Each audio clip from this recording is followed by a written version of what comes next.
and gentlemen, thank you for tuning in to yet another episode of the Switch It Up Show. My name is Glenn, and I will be your host today as we explore some really interesting Nintendo Indie eShop games. But I can't do that by myself. I need a hand to satisfy the itch for the Switch It Up Show, and that, of course, can only be brought to us by Mr. Seth Trav. How are you doing today, buddy? I'm doing all right, man. I'm stringing it together. I'm doing the best that I can. Right? We're definitely trying. There were some technical difficulties here and there, left and right. We had to switch things up, as we always do. Absolutely. So what do we have today? A stock show? Yeah? Absolutely, my man. Dramatic pause. Insert here. You know what? We should talk. Yeah? Is the name of the game that I'm reviewing today on the show. Really interesting title. How about you, man? What do you have on deck? Today I have the Tower of Time, the PC port over from our good friends over at Diggerati. Ooh, oh yeah, man. Favorite of the show. But you know what? Before we go ahead and get into that, why don't we let these sweet beats ride?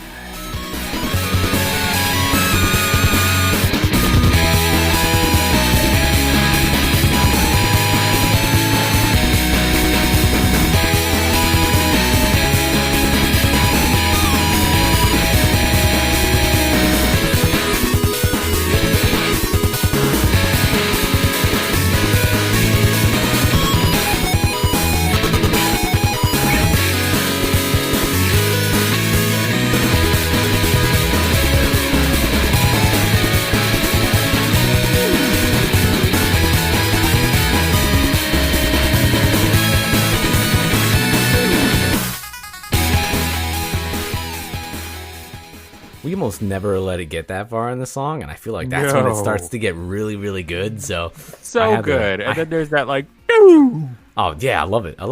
Really, really cool. If you're into any of the music that is featured here in the show from Anamanaguchi, by all means, please check out the show notes so you can get links to the games, of course, but also to the music, so you can check that out, listen to it. They also just dropped a new album, if you're into that sort of thing. Well, look at that, my man. You a plethora of knowledge from you. You gotta be. I know. But like I said earlier, Mr. Trevor, We Should Talk is the name of the game today that I'm going to be talking about a little bit. This is a mature rated game. It is available now on the Nintendo eShop.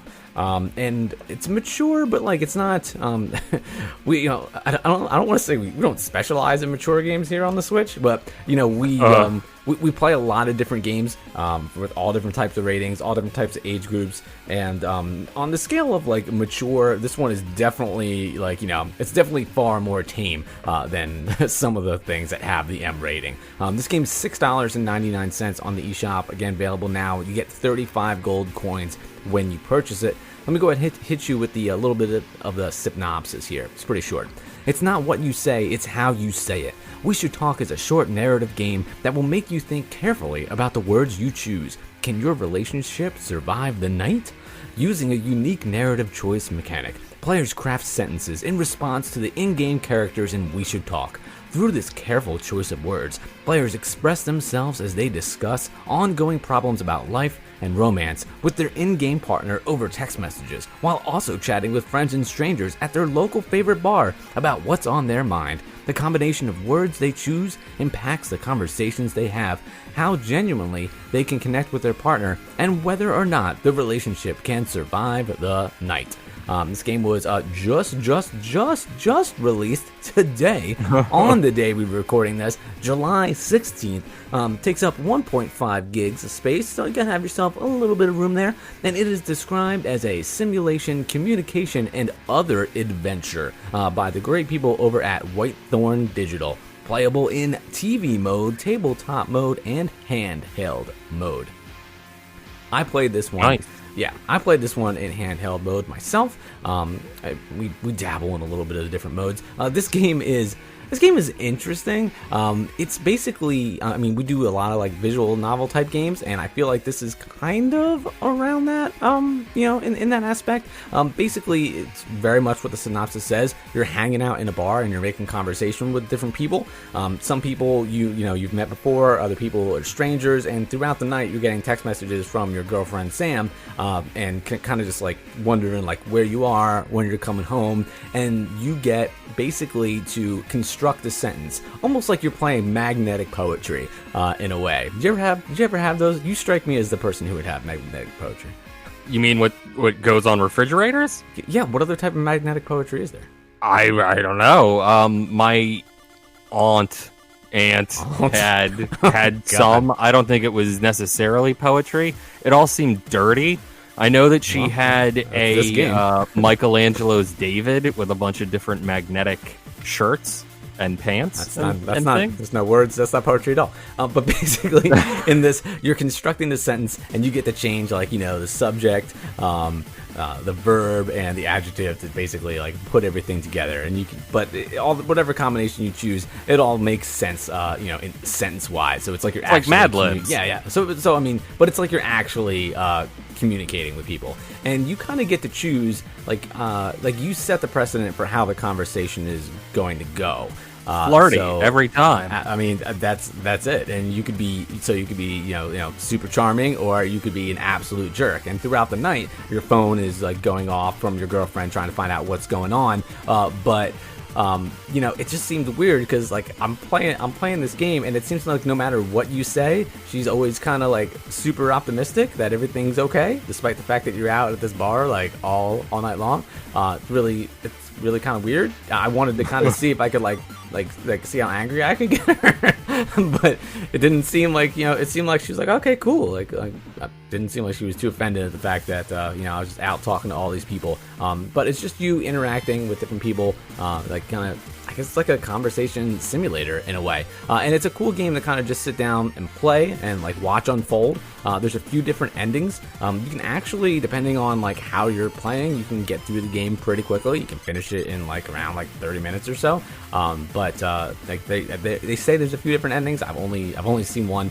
But it's fun if you want to kind of a game that's like just like relaxing and kind of chill, but you're not ready to jump into the full on like visual novel experience. Play this game like this is a light way to take it, and it's kind of just set in like a situation like you and I can, like, they're just hanging out in a bar. Like this is like an everyday situation. A lot of times, well, not anymore. A lot of times, relive times past. I know, right? The good old days when there was a stranger ancient next times to you. of a social gathering. But like normally when we play a visual novel, like it's zombies have taken over the streets, and now our family lives in the sewers, and and we're talking to our friends in high school. Like that was one of the ones we played, or a disaster simulator, which is everyday life. Oh yeah.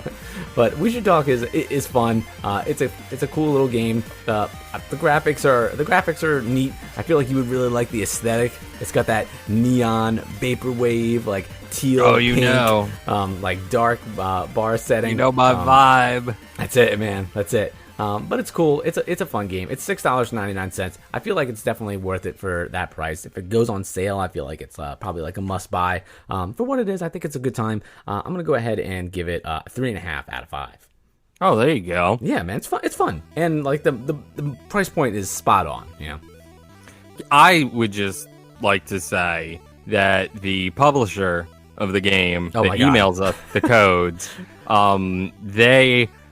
Every time it would say in the subject line, "We should talk," and I was like, and then my heart would sink, and I would just be like, "What in God's name did we do? Oh no!" I saw it today, and I was like, "Lawsuits are coming our way." But then immediately it says like, "Sorry that this seems weird, but it's the game we're talking about again." And every time I'm like, "Oh my God, I nearly crapped." Dude, I was scared. I saw it today, and I was like, "Oh, I'm like the game's not out yet." I mean, I'm not early, but I'm not super late. Lord knows I definitely preach the commitment. Yes. Thank you guys. We love you. We appreciate you, and you scared the hell out of us. So, ladies and gentlemen, the game I'm talking about today is Tower of Time. Prepare for a new kind of RPG. Lead the ultimate party of heroes into the Tower of Time, a vertical battleground filled with lore, mystery, and combat, combining the nuances of classic RPGs with challenging tactical combat. Tower of Time transforms each battle into a puzzle of magic and metal. Slow or pause time to plan your every move. Strategically place your warriors controlling the battleground with precise spells. Counter incoming waves with devastating maneuvers. It features 7 distinct classes, a complex skill system, rich equipment and alignment systems, crafting, enchanting, and more. Divide the battlefield with walls of stone, manipulate gravity, unleash torrents of flame, and more. With myriad spells, 150 different enemies with 50 bosses, each with unique skills and tactics, handcrafted levels, unique combat challenges, multiple modifiers, and 5 difficulty levels. Gamepad friendly, control scheme implemented for console players. And once again, it's from our friends at Diggerati. It is 6.2 gigs. It's available now, $24.99, and you get 125 gold coins when you purchase it on the eShop. Woo! So, ladies and gentlemen, Tower of Time. It is a very unique RPG. It's on it. It's immediately going to remind you of Diablo. Very classic dungeon crawling style. Also, graphically, it will probably give you that vibe as well because it does seem a little dated. I'm not sure when the original game came out, but I think it works because of the positioning of the camera and just the general feel of a normal dungeon crawler. Graphically, I think it's okay. There are some hand-painted scenes that come up as you get deeper and deeper into the story. It spans several thousand years. It's very interesting. And the combat seems to be good. It is good when you get it to work. The music I thought was spot on. It was honestly it would have been a pretty good time. But this game, unfortunately, I feel like falls under sort of that really difficult area where you have to translate the controls from PC to a console. There have been a couple times where we've seen it go bad. There have been a few times where we've seen it go really great. Unfortunately, this is not one of the times that it goes great because it feels like a confusing chore most of the time. And you can see some gameplay of it that we put up. They don't really give you a lot of help in terms of a tutorial. I feel like it really feels like if you were just point and clicking with a mouse, this would work so much better because you have to be quick with a lot of your commands to these characters that you're commanding. In that way, it works a lot like an RTS. It is a very good RTS dungeon crawler if it worked better on a console. If anything, this made me really want to play it on a PC. Because it feels like it would be cool, and the story is there, and it's definitely engrossing, but just to play it on the Switch, I wanted to say that it was like, it's going to take some time to master, but it's like I spent a few hours with this thing, and every time I'm like, this is just kind of chunky and clunky. I've tried using it with the, Joy-Con, sort with just the stick, the toggle, and then I tried using it with the D-pad, and both ways, it's like neither are really helping you out, and I'm getting beat up, and I'm like, I can't even like select the thing, and then the menus seem a little small. I was playing it on handheld mode a lot, but even when I put it on the TV, I feel like it was a little like tiny, and you don't have a lot of time to like read stuff. So yeah, it's a little upsetting that this game fell as short as it did. But like I said, I would definitely check it out on PC, because there is a good game there.